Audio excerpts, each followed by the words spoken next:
The Renault Clio RS Gordini was one of our favourite cars of 2011, and for a couple of reasons. We really liked the razor-sharp handling, we also liked the free-revving engine, and we liked the fact that a committed driver could exude giant-killing performance from this car.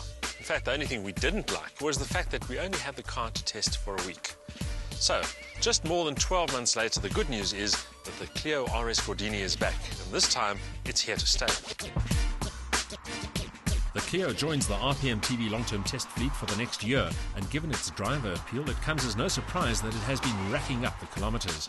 Based on the current generation Clio, but with significant fettling by the technical wizards at Renault Sport in France, the RS Gordini also gets the blue and white colours made famous by the Gordini racing cars of yesteryear. Not that there's anything old or nostalgic about this Clio. It's a thoroughly modern driving machine, and it looks the part too, thanks to its RS body kit, more aggressive air intakes and bigger rims shod with fatter rubber. It crouches lower on the ground too, confirming a sportier chassis, while the Gordini execution adds a further touch of visual exclusivity.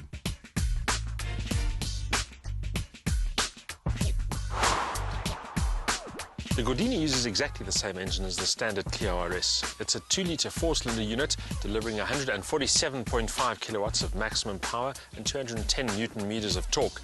It's a peaky and high revving unit that needs to be exercised with vigour, but the good news is that a close ratio 6-speed gearbox means keeping the engine on the boil is a pleasure.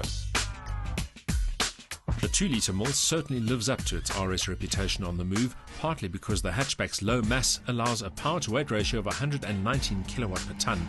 The result is a car that always feels zesty, with a personality that just won't tolerate pottering about.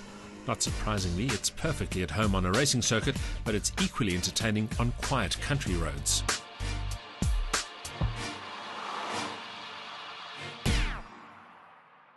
It's been more than 12 months since I last drove a Clio RS Gordini, and I have to say this is still very much a grin machine.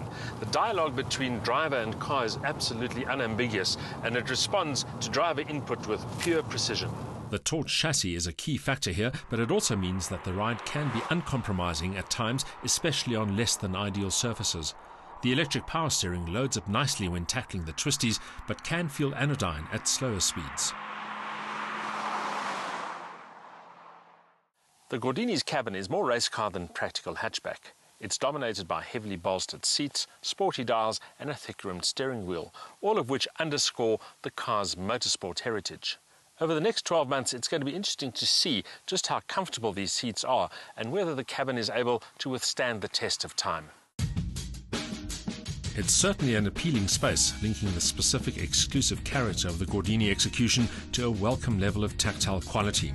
The sporty touches are a credible expression of the car's performance applications, while the features list extends to luxuries such as decent sound, Bluetooth, cruise control and keyless starting.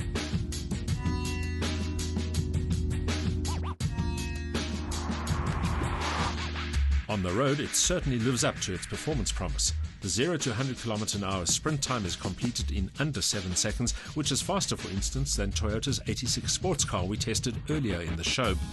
The 225 km/h top speed is pretty decent too. Fuel consumption is heavily dependent on driving style, but should average out in the mid 8 litres per 100 km bracket. The prospect of spending 12 months in the company of the Clio RS Gordini is certainly an inviting one, and it presents the opportunity to see what it's like driving a performance hatchback in the daily commute.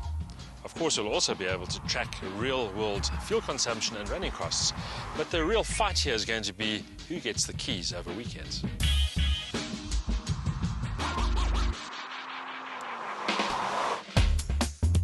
A thoroughbred RS drivetrain means that the Clio Gordini has the heart of a sports car with all the zip that status implies, while the rest of the package is performance-focused too.